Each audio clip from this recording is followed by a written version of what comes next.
अस्सलाम वालेकुम। मेरा नाम है तैयबा और आप देख रहे हैं ऑडियो विजुअल बुक्स। मसनवी मौलवी मानवी मौलाना जलालुद्दीन रूमी साहब की किताब। आइए इस किताब के कुछ मज़ीद सफ़ात आज हम देखते हैं। बाज़ इस्तिलाहें। सूफ़ी। सूफ़ी वो शख्स है जो अपने आप को गैर अल्लाह से महफूज रखे, दिल में कोई शैतानी ख़तरा ना आने दे, इबादत और रियाज़त में असूल शरा और सुन्नत रसूल पर कायम रहे। इब्नुल वक्त वो सूफ़ी कहलाता है जो इसरार और वारदात से मगलूबुल हाल हो जाए, इसरार का इजहार कर दे, ख्वारिक उससे ज़ाहिर हो जाएं और अहकाम ज़ाहिरी की मुखालफत कर बैठे। इब्नुल वक्त को कलंदर और रंद भी कहा गया है। इब्नुल वक्त उस सूफ़ी को भी कहा जाता है जो मुक्तज़ाए वक्त पर अमल करे।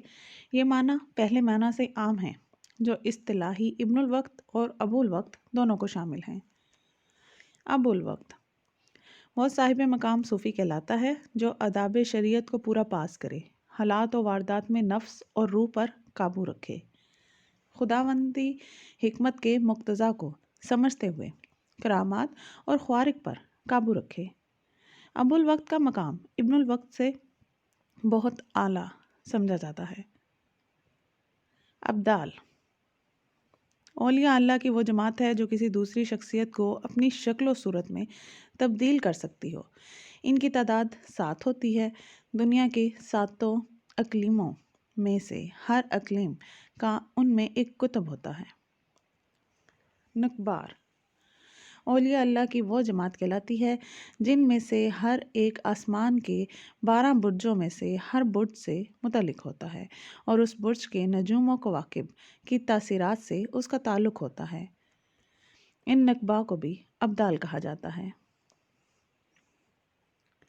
रजबियतों औलिया की वो जमात होती है जो रजब के महीने में अपनी जगह मुकीम रहती है, बाकी पूरा साल आलम में गश्त करती रहती है। रजब के पहले दिन इन पर इस कदर बोझ होता है कि वो अपने किसी उज़ू की हरकत तक नहीं दे सकते। दूसरे दिन ये बोझ कम हो जाता है और तीसरे दिन बिल्कुल गायब हो जाता है। इनको पूरे साल कशफ रहता है। इनकी तादाद 40 होती है। आलिम खल्क या आलिम शहूद ये दुनिया कहलाती है जहाँ अशिया अपने मादे और मिकदार के साथ मौजूद हैं। आलिम मिसाल वो आलिम है जो आलिम खल्क से बाहर है। वहाँ अशिया में मिकदार तो है, मादा नहीं है। आलिम अम्र या आलिम रूह वो आलिम है जो आलिम मिसाल से भी बाला है और वहाँ अशिया बग़ैर मादा और मिकदार के मौजूद हैं। वासिल बहक वो औलिया अल्लाह कहलाते हैं जो मादी ख़वास से पाक व साफ़ होकर सरापा रूह बन जाते हैं और उनका इस्तराब इश्क वस्ल के सुकून से बदल जाता है। इनको सालिक वस्ल भी कहा जाता है और सालिक तालिब वो हैं जो अभी इस दर्जे तक नहीं पहुंचा।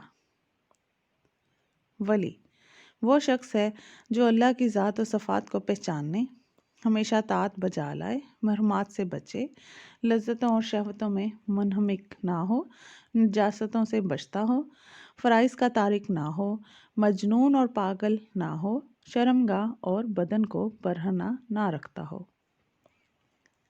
अहले इरशाद वो औलिया अल्लाह हैं जिनके स्पुर्द मखलूक की हदायत, कलूब की इस्लाह और तरबियत और अल्लाह किया कुर्ब हासिल करने की तालीम होती है।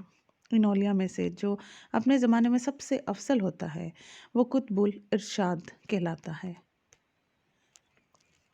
अहले तकवीन वो औलिया अल्लाह होते हैं जिनके स्पुर्द मखलूक के माश की इस्लाह, दुनिया का इंतज़ाम, मसाइब का दफ़ा करना होता है। इनमें से जो अपने ज़माने में सबसे अफजल होता है वो कुतुबुल तकवीन कहलाता है। लताइफ़ सित्ता लताइफ़ सित्ता रूह, नफ्स, कल्ब, सतर, खफ़ी, अख्फ़ा सालिक अपने जिस्म के इन मकामात को ज़ाकिर व शागिल बनाता है।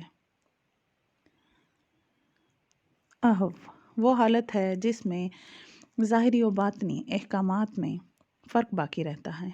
शुक्र वो कैफियत है जिसमें सालिक के लिए ज़ाहिरी और बातनी अहकाम में इम्तियाज़ उठ जाए। इम्सात बस्त वो कैफियत है जिसमें मुसलसल वारदात गैबी की वजह से रूह में निशात रहता है। इंकबाज कब्ज़ वो कैफियत है जिसमें वारदात गैबी की इंतका की वजह से रूह को एक तंगी और गिरफ्तगी महसूस होती है। महव और फना वो कैफियत है जिसमें सालिक अपनी हस्ती को मिटा दे, उसके बिलमुकाबिल इस बात है। हश्त बहश्त खुल्द दारुस्सलाम दारुल करार जन्नत अदन जन्नतुल मावा जन्नतुन नईम अलीतान फिरदौस हफ्त दोज़ख सकर साइर नकी हातमा जहीम जहन्नुम हादिया। बनो सलवा बनी इसराइल को तीख के मैदान में खुदा की जानिब से मन जो कि तरंजन की तरह की एक चीज़ थी और सलवा जो बटेरों जैसे परिंदे थे खाने के लिए अता हुए। इल्म इहकाम वो इल्म है जो कानून कुल्ली की सूरत में अंबिया और मुरसलीन को दिया जाता है। इल्म लुदनी वो इल्म भी कहलाता है जो ख़ास जुज़ई मामला में किसी कुलिया से इस्तनाई तौर पर इनायत हो, जैसे कि खिज़्र को बच्चे के कत्ल के सिलसिले में हाजिर हुआ। अहद अलस्त कुरान पाक में मज़कूर है कि अज़ल में हज़रत आदम अलैहिस्सलाम की ज़ुर्रियत से अल्लाह ताला ने फरमाया था अलस्तु बिरब्बिकुम, क्या मैं तुम्हारा परवरदिगार नहीं हूँ? तो सब ने जवाब में कहा भला क्यों नहीं। इस कौलो करार को मिसाक अलस्त और अहद अलस्त कहते हैं। कसस असहाब कहफ इन बुज़ुर्गों की जमात है जो दकियानूस के ज़माने में पैगम्बर वक्त पर ईमान लाए थे और बादशाह के जुल्म से बचने के लिए गार में पनाह गज़ीन हो गए थे। खुदा की कुदरत से उनको ऐसी नींद आई कि हज़ारों बरस गुजर गए और वो इसी ख्वाब इस्तराहत में पड़े हैं, ना खाते पीते हैं ना जागते हैं, आंखें खुली हुई हैं और बज़ाहिर बेदार मालूम होते हैं। हारूत और मारूत और ज़हरा मशहूर है कि ज़ोरा एक हसीन औरत थी। हारूत और मारूत जो दो फरिश्ते थे वो उससे जिना कर बैठे, जिसकी पादाश में उन दोनों को बाबिल के एक कुएं में उल्टा लटका दिया गया और ज़ोहरा उस इज़्म आज़म के ज़रिए जो उसने इन फरिश्तों से सीखा था आसमान पर चढ़ गई, जिसको वहाँ मस्ख करके ज़ोहरा सितारा बना दिया गया। हज़रत काजी सनाउल्लाह पानीपती रहमतुल्लाह अलैह और दूसरे मुफसरीन ने लिखा है कि ये किस्सा यहूद का मन घड़त है जिसकी कोई असल नहीं है। अम्र वाक़या सिर्फ़ इस कदर है जिसको कुरान ने ज़िक्र किया है कि हारूत और मारूत को सहर की तालीम के लिए देने के लिए दुनिया में भेजा गया था, जिससे नेक व बद की आजमाइश मकसूद थी। अस्हाबुल उखदूद सूरत बरूज में है। तर्जमा खंदकों वाले हलाक हुए जो आग थी जिनमें ईंधन था जबकि वो खंदकों पर बैठे हुए थे और जो बदसलूकी मोमिनों के साथ कर रहे थे उसको देखते थे। हदीस व तफसीर की किताबों में लिखा है कि एक लड़का एक जादूगर के पास जादू सीखने जाता था। उसके रास्ते में एक खुदा रसीदा राहिब का गिरजाघर था। ये लड़का उस राहिब से मानूस हो गया और उससे फैज़ हासिल करने लगा। एक रोज़ ये लड़का जा रहा था, उसने देखा कि लोग डरे हुए रास्ते पर खड़े हैं, आगे जाने की हिम्मत नहीं कर रहे हैं। उसने दरियाफ्त किया तो उन्होंने बताया कि एक खूंखार शेर ने रास्ता रोक रखा है। ये लड़का आगे बढ़ा और उसने खुदा का नाम लेकर एक पत्थर शेर को मारा तो शेर हलाक हो गया। इस वाक़े से इस लड़के की शोहरत हुई और लोग उसके गिर्द जमा होने लगे और मोमिन बनने लगे। इन वाक़यात का बादशाह को इल्म हुआ तो वो बहुत बरहम हुआ, इसलिए कि वो खुद खुदाई का मुद्दई था और उसने लड़के को हलाक करने का हुक्म दिया। उस लड़के को पहाड़ पर से फेंका गया लेकिन वो हलाक ना हुआ। उसको दरिया में गर्क करने की कोशिश की गई लेकिन वो गर्क ना हुआ। तब उस लड़के ने बादशाह से कहा कि अगर तू मुझे हलाक ही करना चाहता है तो सिर्फ़ एक तदबीर है कि तू बिस्मिल्लाहि रब्बी हाज़ल ग़ुलाम कहकर मेरी तरफ तीर चला तो मेरी मौत वाक़या हो जाएगी। चुनाचे उसने ऐसा ही किया और लड़का शहीद हो गया। इस पर वो जो मजमा था वो सबका सब मोमिन हो गया। बादशाह ने उनको हलाक करने के लिए खंदकें खुदवाईं और उनमें आग जलाई और उन मोमिनों को आग में जलवाया।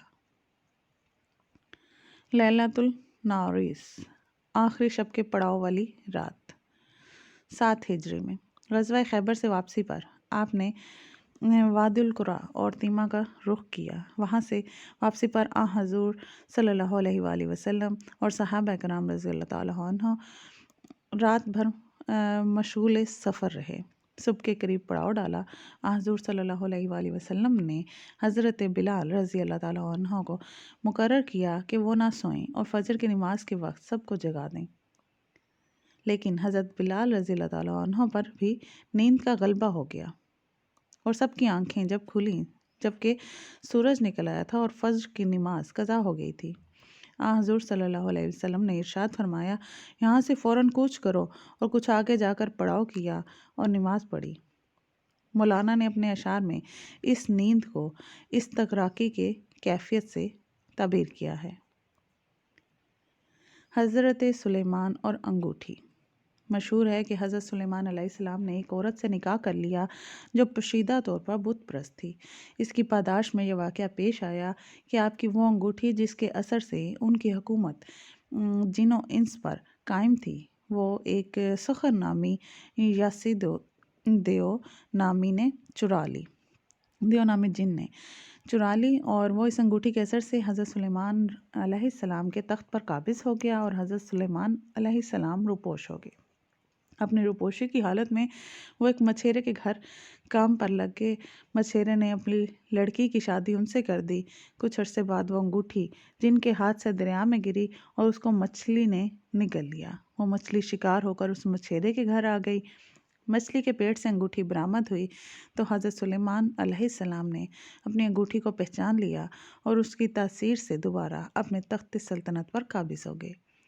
اس روایت کی حیثیت افسانہ سے زیادہ کچھ نہیں ہے۔ نبی پر کسی شیطان یا جن کا اس طرح کا غلبہ ممکن نہیں ہے۔ یہ محض ایک اسرائیلی روایت ہے جو عصمت انبیاء کے شرعی اصولوں کی بالکل منافی ہے، لہٰذا یہ کسی طرح بھی قابل قبول نہیں ہو سکتی۔ مثنوی کی احادیث و تفسیر۔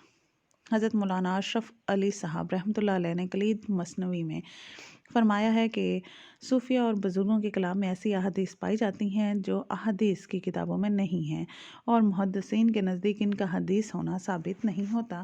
تو ان بزرگوں کے اس فعل کی 2 توجیہیں ہیں۔ ایک تو یہ کہ جس طرح محدثین نے خواب کی احادیث پر حدیث کا اطلاق کر دیا ہے، اس کا مقصد یہ ہے کہ وہ دوسرے شرعی دلائل سے ثابت ہو جاتا ہے، لہٰذا ان احادیث کا غیر واقعی ہونا مقصد کے ثبوت کے لیے مضر نہیں ہے۔ رہی یہ بات کہ غیر حدیث کو حدیث کیوں کہہ دیتے ہیں، تو اس کی وجہ یہ ہے کہ ان بزرگوں پر حسن ظن غالب رہتا ہے، اور جو کچھ سن لیتے ہیں یا لکھا ہوا دیکھ لیتے ہیں اس پر یقین کر لیتے ہیں۔ ان کو زیادہ چھان بین کی نہ عادت ہوتی ہے نہ مہلت۔ یہ وہ تبصرہ تھا جو مولانا تھانوی رحمۃ اللہ علیہ نے فرمایا۔ بہرحال مثنوی میں بہت سی احادیث وہ ہیں جو محدثین کی اصطلاح میں کسی طرح بھی حدیث کہلانے کے مستحق نہیں ہیں، اور ایسی احادیث صحابہ سے متعلق بعض ایسے واقعات کا ذکر کیا ہے جس کا ذکر صحابہ کے حالات پر مشتمل کتابوں میں کہیں نہیں ملتا۔ نیز مولانا نے مثنوی میں بعض آیات کی وہ تفسیر کی ہے جو معتبر مفسرین کے نزدیک کسی طرح درست نہیں ہے، لہٰذا مثنوی کا مطالعہ کرنے والوں کو ان امور کا لحاظ رکھنا چاہیے کہ مثنوی کا مطالعہ محض تصوف کی کتاب سمجھ کر کرنا چاہیے، اور تصوف کے مسائل ہی اس کو شمع راہ بنانا چاہتے ہیں۔ مولانا کی بیان کردہ احادیث و تفسیر پر اعتماد کرنا درست نہیں ہے۔